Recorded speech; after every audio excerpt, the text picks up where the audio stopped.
Bonjour, ici Simon Tessier, très heureux de vous retrouver pour un autre épisode du Balado de Camping Québec. D'abord, merci de nous transmettre vos commentaires et suggestions, ça fait chaud au cœur de les lire. Et pour les suggestions, soyez assurés que nous les notons tous puisque nous travaillons déjà à une deuxième saison. Si vous aimez le balado, je vous encourage à aller nous donner une note de 5 étoiles, le lien est dans la description de l'épisode et ça nous aide à rendre le podcast plus populaire. Aujourd'hui, je m'entretiens avec Natacha Bouchard du Camping Orléans. On parle de sa réalité de femme d'affaires, de son entreprise et de ses défis et des particularités d'avoir un camping dans une région extrêmement populaire. Là-dessus, bonne écoute. Natacha Bouchard, propriétaire du Camping Orléans, salut. Salut Simon, ça va bien? Ça va bien, toi? Oui, merci beaucoup. Merci de me recevoir. Bien, ça fait plaisir. Natacha, le Camping Orléans, un camping mythique au Québec, très connu. Parle-moi un peu de l'histoire du camping. Où ça commence, le Camping Orléans? Quand ça commence? Bien, en fait, Camping Orléans commence en 1984, quand mes parents l'ont acheté. Par contre, c'est un camping qui existait déjà. On parle à l'époque là, du camping Belle-Vie, qui était centré sur une vie sociale très animée, salle de danse. Bon, c'est une autre époque, évidemment, des années 60, à l'île d'Orléans. Mais 84, donc, mes parents achètent suite à une annonce dans le journal. Donc, vraiment, un petit coup de tête, si on veut. Ah, ben pourquoi pas un camping? Et l'aventure du Camping Orléans commence là. Avant d'acheter le Camping Orléans, ton père faisait quoi dans la vie? Alors, les deux, mes parents étaient enseignants à l'université. On part vraiment d'un autre milieu, d'un autre monde.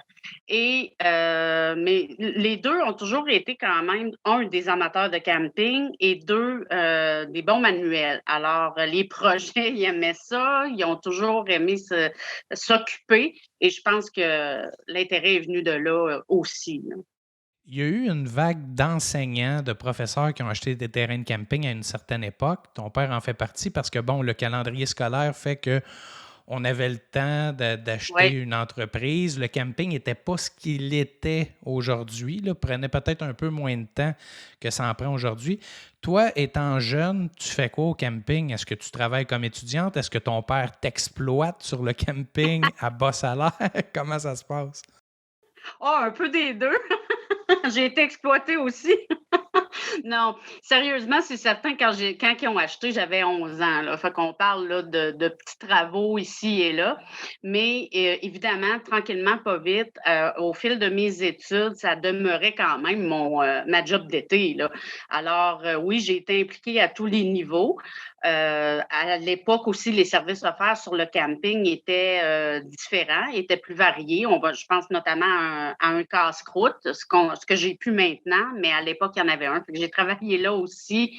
Évidemment, là, de la tonte de pelouse, de la peinture en masse, bon, tout ce que ça demande d'entretenir un camping. Effectivement, le camping était complètement différent à l'époque. On avait plusieurs saisonniers, on avait des chalets, on avait une piscine de grandeur olympique. Alors, c'était une dynamique différente avec les activités qui vont avec les saisonniers. Mais quelques années plus tard, je te dirais autour de 94, si ma mémoire est bonne, mes parents ont justement pris la décision de mettre fin à l'offre de terrain saisonnier et d'ouvrir uniquement aux voyageurs. Alors, c'est encore une des caractéristiques du Camping Orléans, c'est qu'on est 100%, une clientèle 100% voyageur. Ça, c'est rare au Québec. On a généralement des proportions qui tournent autour de 70-30, parfois 50-50, 60-40, mais 100% voyageurs, c'est plutôt rare. Pourquoi ton père a pris cette décision-là à l'époque? Bien, il y avait, je dirais, 2 points. Évidemment, je ne peux pas parler pour lui, mais de ce que j'en sais, il y avait 2 principaux points. La demande était très grande par les voyageurs. Donc, quand on voit, là, évidemment, on le sait, l'île d'Orléans, c'est un coin très touristique. Alors, la manne touristique était de plus en plus grande et il y avait de plus en plus de demandes pour des terrains de voyageurs. Euh, il y avait évidemment un calcul financier à faire, ce qui a été fait et le risque à l'époque était, ben, au pire, les revenus seront semblables. Finalement, avec le temps, ça s'est avéré être une bonne décision financièrement. L'autre point, c'est que il y a certaines exigences qui vont avec le fait d'avoir une clientèle euh, de saisonniers. Évidemment, il faut les occuper, ces gens-là, il faut animer des activités, il faut. Bon, puis ça, c'était exigeant, c'était très demandant et c'était pas le type de produit que mes parents voulaient offrir. Donc, on a pris une autre direction et c'est resté comme ça et ça a été une bonne décision. Natacha, passer d'un camping avec des saisonniers à 100% voyageurs, bon, t'as expliqué pourquoi cette décision-là avait été prise, mais il faut dire que l'île d'Orléans, ça demeure spécial, là. C'est une région touristique et c'est plus propice à accueillir uniquement des voyageurs. C'est certain que ça faisait partie des choses à considérer.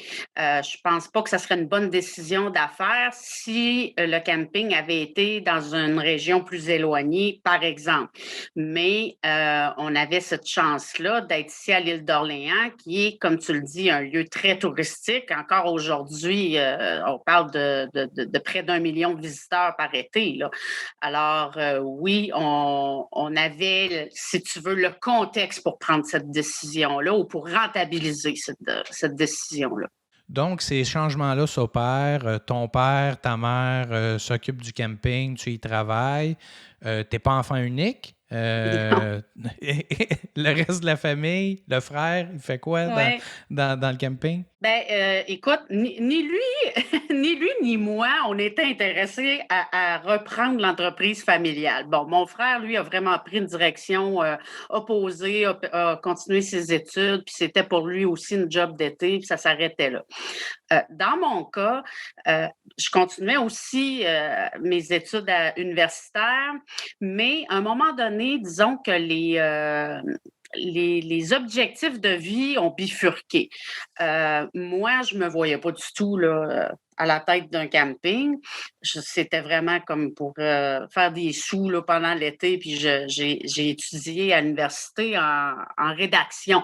Alors, je me voyais là, bon, écrire des livres à la J.K. Rowling, là, puis dépenser mes millions. Mais c'est pas ça qui s'est passé. Et non, à un moment donné, il faut dire là, que mes parents ont eu une offre d'achat sur le camping. Et ça c'est venu me chercher. Parce qu'après tant d'années d'investissement familial, de voir un pur étranger qui débarquait puis qui était pour reprendre l'entreprise, je me suis dit non, ça n'a pas de bon sens. Et là, je me suis intéressée sérieusement à la relève, si on veut. Et il faut dire aussi qu'à cette époque-là, le père de mes enfants arrivait dans ma vie. Charpentier menuisier, ça ne peut pas nuire sur un camping. Il venait d'une autre région, donc je cherchais un endroit où travailler. Alors, tous ces éléments-là ont fait que j'ai pris des décisions là, plus importantes et j'ai décidé là, de reprendre l'entreprise, de m'impliquer, de retourner aux études en administration. J'ai dit, OK, c'est ça, je me lance. On se connaît, tu n'es pas quelqu'un de très émotif après ma barre, mais ça t'a touché que ton père veuille vendre l'entreprise, là. C'est venu te chercher au point Oui. tel d'abandonner une carrière que tu souhaitais avoir, là.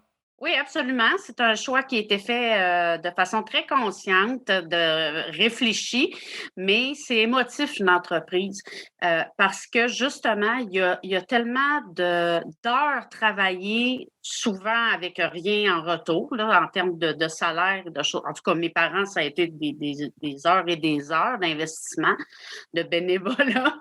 Euh, j'ai grandi là.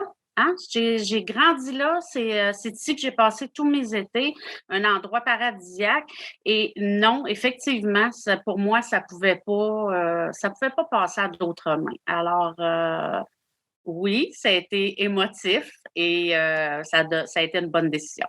une décision où tu débutes comme femme d'affaires, Mm. ton conjoint de l'époque est avec toi et vous vivez en fait le pattern qu'on voit souvent dans les Oui. terrains de camping, là, le conjoint qui lui est plus sur le terrain, plus manuel, la femme qui est plus administration, Mm. service à la clientèle, développement. Comment on prend les rênes de l'entreprise familiale, là, comment ça se passe dès que tu arrives en poste, as-tu des projets? Comment tu t'installes comme nouvelle propriétaire? Mais les choses se sont faites graduellement. C'est certain que j'étais déjà impliquée depuis plusieurs années. J'avais déjà pris des décisions importantes parce que mes parents m'ont laissé du lest aussi, il faut dire.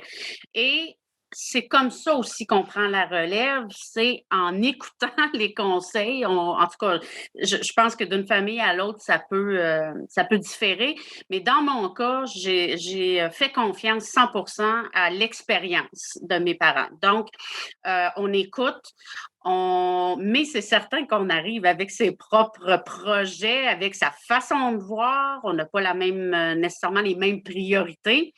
Et oui, ça fait des petites frictions, mais en même temps, je pense que c'est essentiel justement pour réfléchir à la nécessité de ces décisions-là, puis finalement, ça se développe de bonne façon.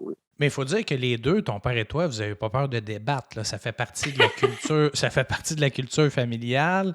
Euh, Absolument. et il n'y a pas de rigueur. Vous pouvez vous chicaner fort, mais après ça, c'est terminé, là. C'est pour le but, la joute oratoire, si on veut. Puis après ça, ben, on fait le meilleur pour l'entreprise. C'est certain que chez nous, des débats avec l'avocat du diable, c'est constant.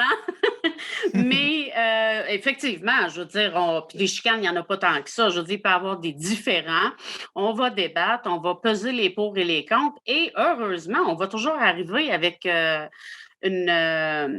on va arriver à la fin avec quelque chose qui a été réfléchi et analysé, là. Bon, sans tomber là, dans l'intellectualisme non plus, là, mais oui, oui, on était capable de se parler puis de voir qu'est-ce qui était le mieux, puis sans s'en tenir rigueur, c'est certain. Euh, Tu me posais la question après ça, comment ça en est venu à prendre les rênes? Ben, tu sais, moi, j'ai acheté en 2008, mais j'avais tout ce bagage-là, justement, avant ça, de gestion, d'apprentissage. Fait que quand j'ai repris, là, quand j'ai officiellement acheté, je me sentais vraiment à l'aise puis je m'en sentais capable. Ben, parce que dans le fond, tu étais un peu directrice générale du camping avant d'en Ouais. devenir l'actionnaire unique, là, si on veut, là. Fait que il n'y a pas eu grand changement. C'est au livre que ça s'est passé plus que dans ton quotidien, là. C'est ça, l'argent n'est pas à la même place. Et qu'est-ce Mais que ça change justement tu sais, de passer de directrice générale qui prend toutes les décisions à être propriétaire? Est-ce que ça change la façon de penser ou pas nécessairement? oui, ça change la façon de penser. Parce que justement, là, c'est ton argent que tu dépenses. Donc, là, il y a une conscientisation, veux pas, tu comprends pourquoi il faut faire attention, pourquoi il y a certaines choses qu'on doit attendre, qu'on doit mieux planifier. Euh, et je dirais, tu parlais d'émotivité tantôt, là, ben c'est davantage émotif parce que oui, même si j'étais proche là, de mes parents, de mon père pour la gestion, là, tu sais, c'est à toi, là. C'est ton avenir qui est là-dedans. Tu as mis tous tes œufs dans le même panier. Donc, il n'est pas question de les casser, là. Alors, oui, ça change la donne. C'est quoi la première décision que tu peux te souvenir, là, dont tu es le plus fier au moment où tu achètes l'entreprise, puis tu te dis hey, moi, ça fait longtemps que je veux faire ça comme ça. Là, le paternel est plus décisionnel. Je vais faire ce que je veux. C'est quoi que tu as fait comme premier geste? Euh, j'ai vraiment pas une très bonne mémoire pour ce genre de choses-là, mais je pense que c'est au niveau marketing. Moi, j'ai toujours été d'avis qu'il faut se faire voir que le marketing, en fait, en plus, ça devenait de plus en plus présent, disons-le, avec les années, là, l'époque.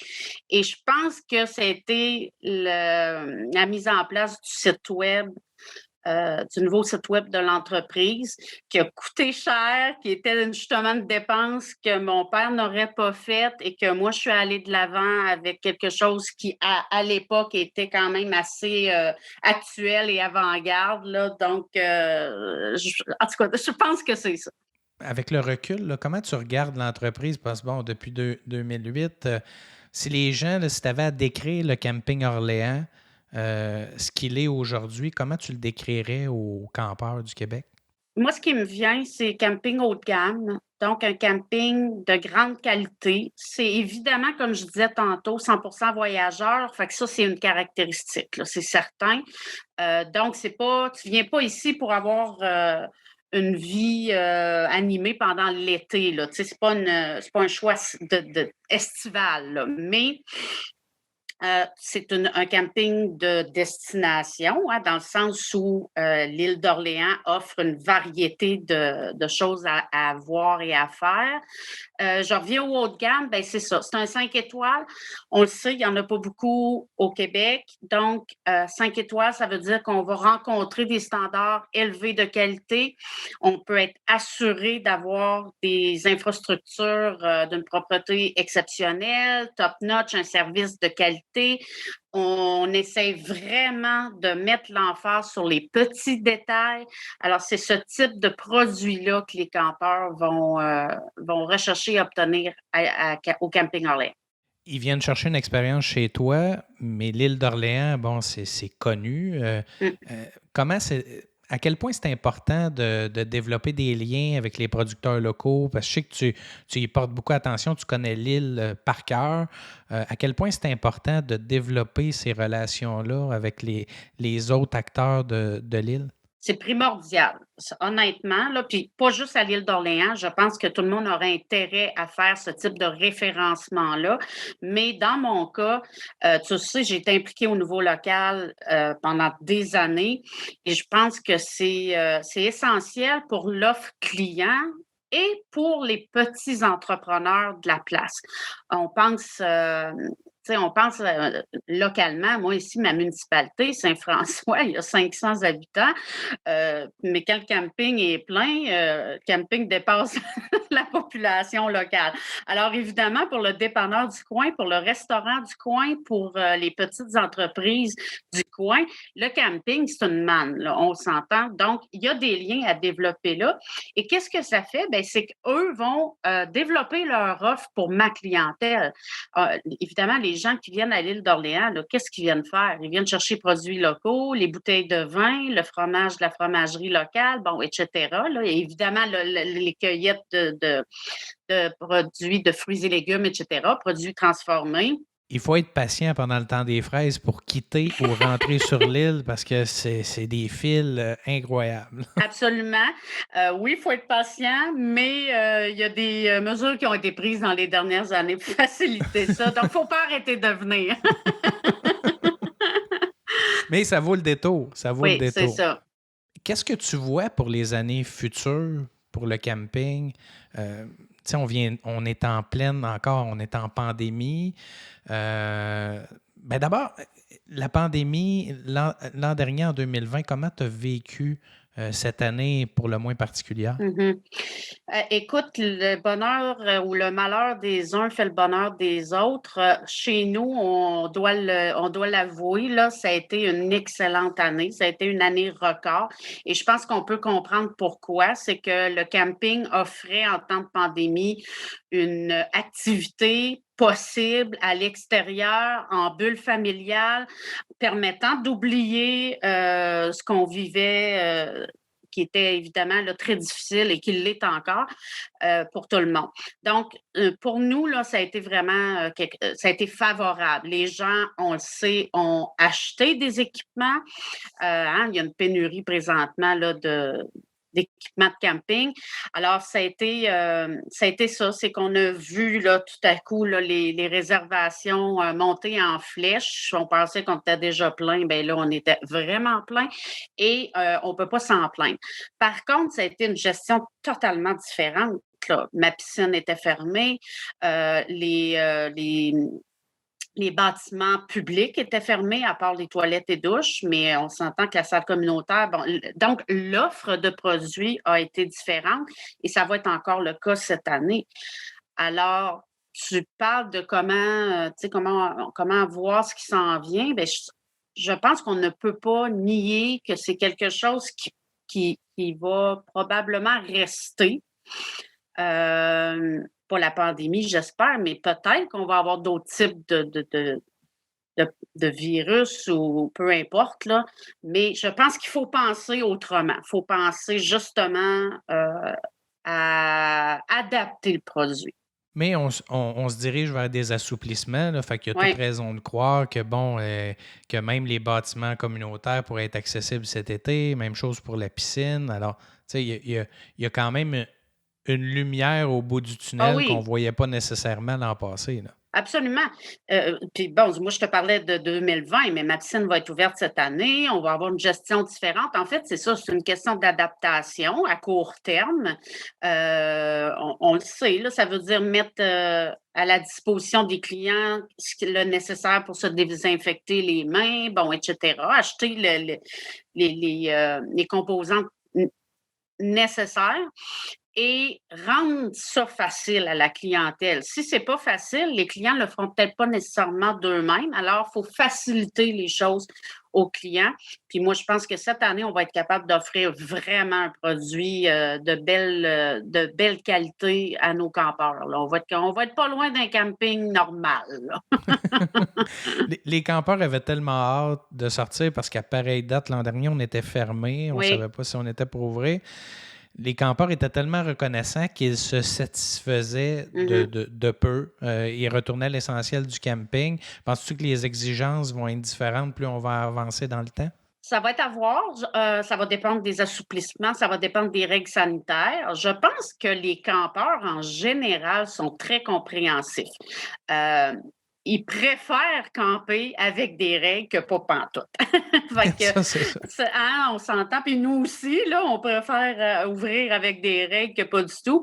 Donc, oui, je pense que la clientèle va s'adapter elle aussi de son côté.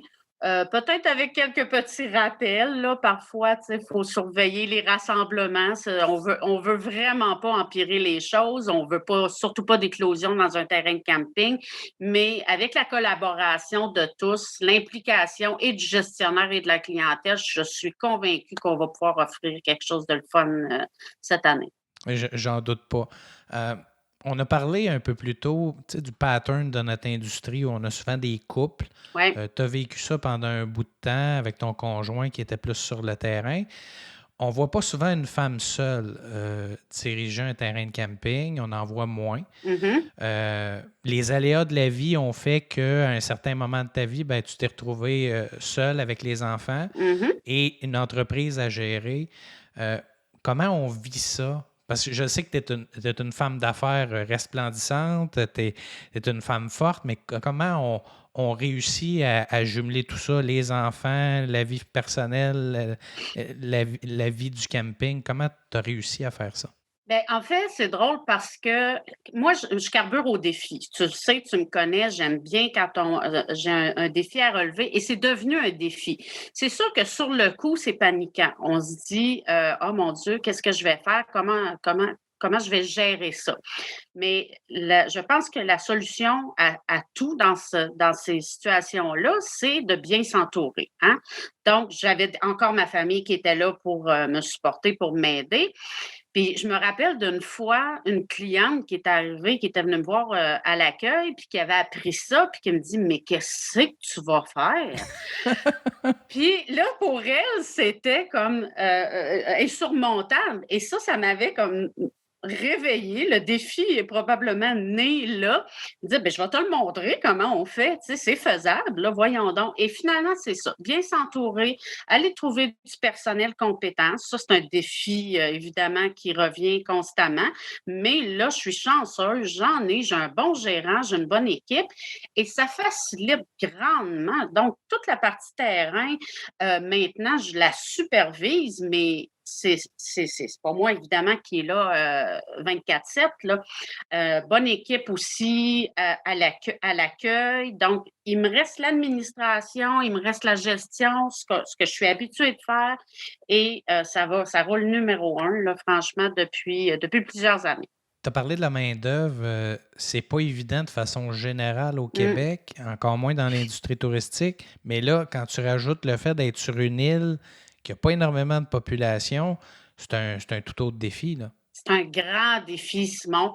Et bon, tu sais, je pourrais rajouter des contraintes, là, qu'il n'y a pas de, il y a pas de transport en commun, il y a pas, bon, tu sais, c'est vraiment complexe. Mais ça aussi, on s'adapte et on développe des solutions.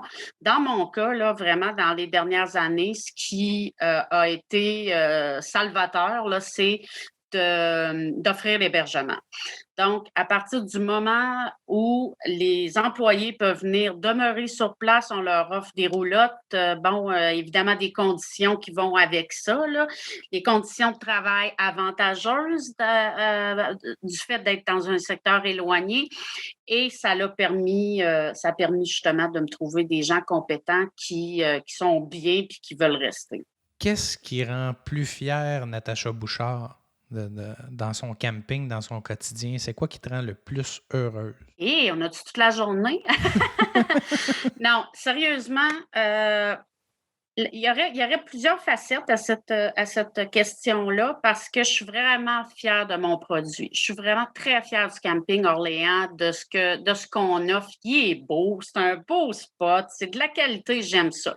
Mais pour répondre plus précisément à ta question, je vais te donner un exemple concret.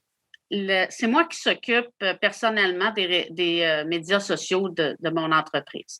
Donc, Facebook, Instagram, etc.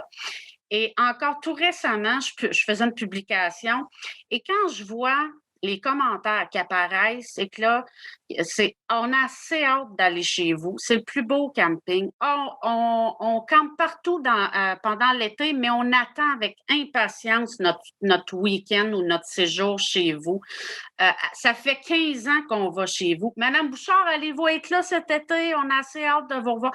Ça, là, ça n'a pas de prix, là. C'est incroyable parce qu'on se dit, c'est des gens qui travaillent à l'année, puis là, on s'entend que présentement, c'est un contexte encore plus difficile et qui ont choisi de passer leurs vacances chez vous.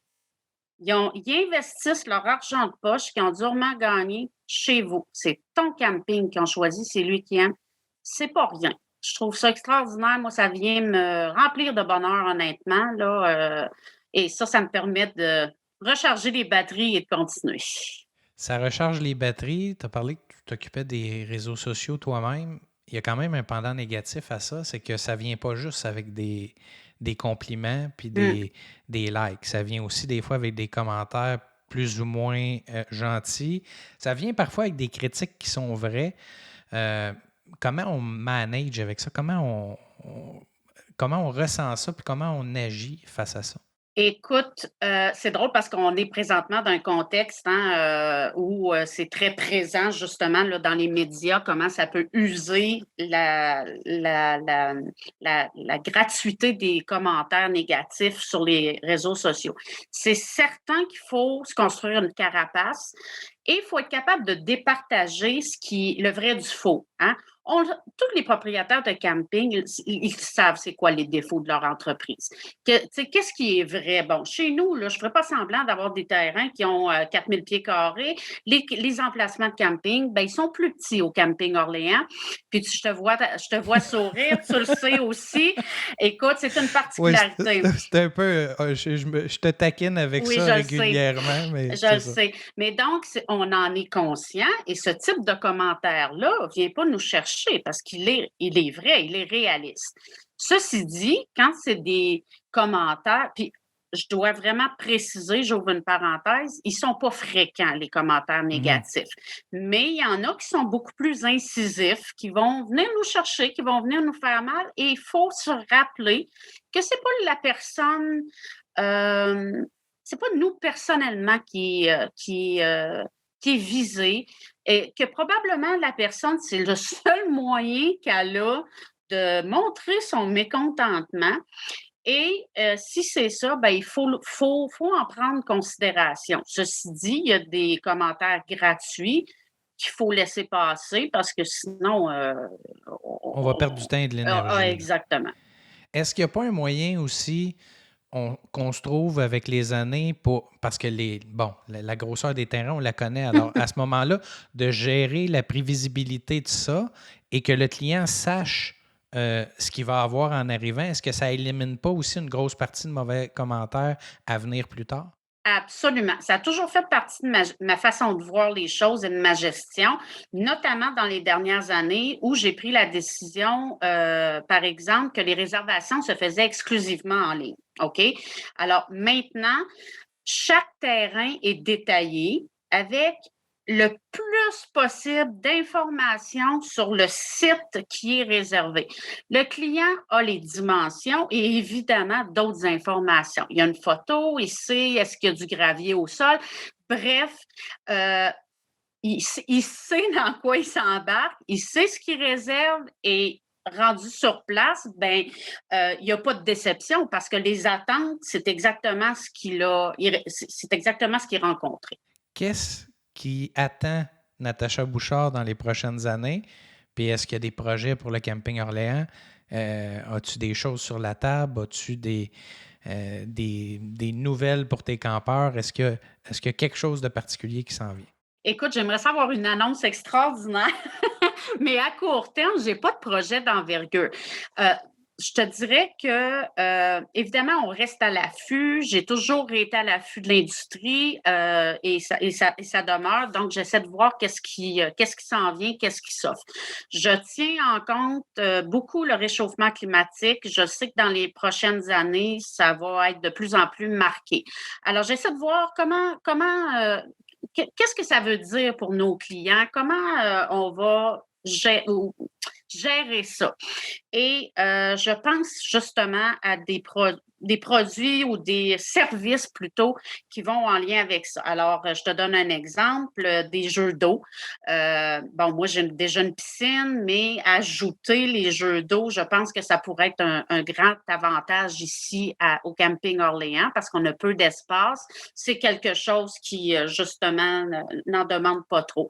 Je pense au glamping, au prêt-à-camper. Moi, tu vois, tu le sais, c'est quelque chose dans quoi je ne m'étais pas encore embarquée, mais là, j'y réfléchis parce que c'est une tendance, c'est une demande de plus en plus grande, vraiment. Et là, je me dis, il faut embarquer dans le train. Là, fait que je regarde. C'est extrêmement populaire, le prêt-à-camper. À un moment donné, on peut regarder passer le train, mais là, le train est pas mal proche. C'est ça, exactement. Donc là, je regarde vraiment comment je pourrais m'adapter à ça, le prêt-à-camper, mais je veux quelque chose d'unique. Je veux quelque chose qui se démarque. Fait que là, j'essaie de réfléchir à ça. Alors, c'est plus des projets de ce type-là que je te dirais.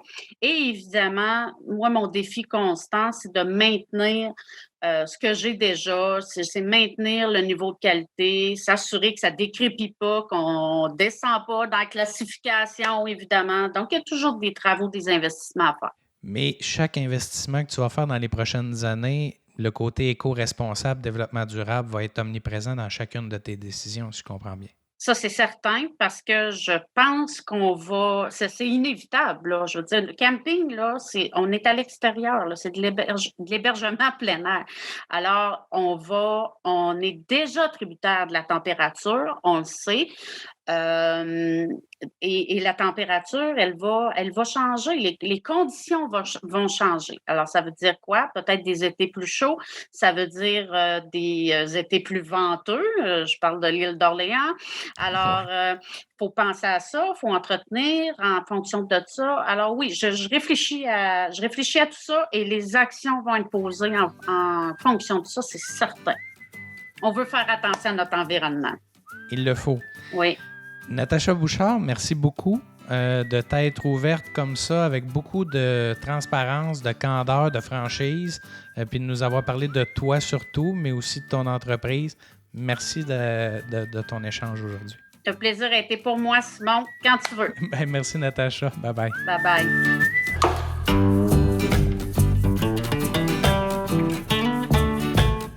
J'espère que cet épisode vous a plu. N'hésitez pas à nous transmettre vos commentaires et suggestions.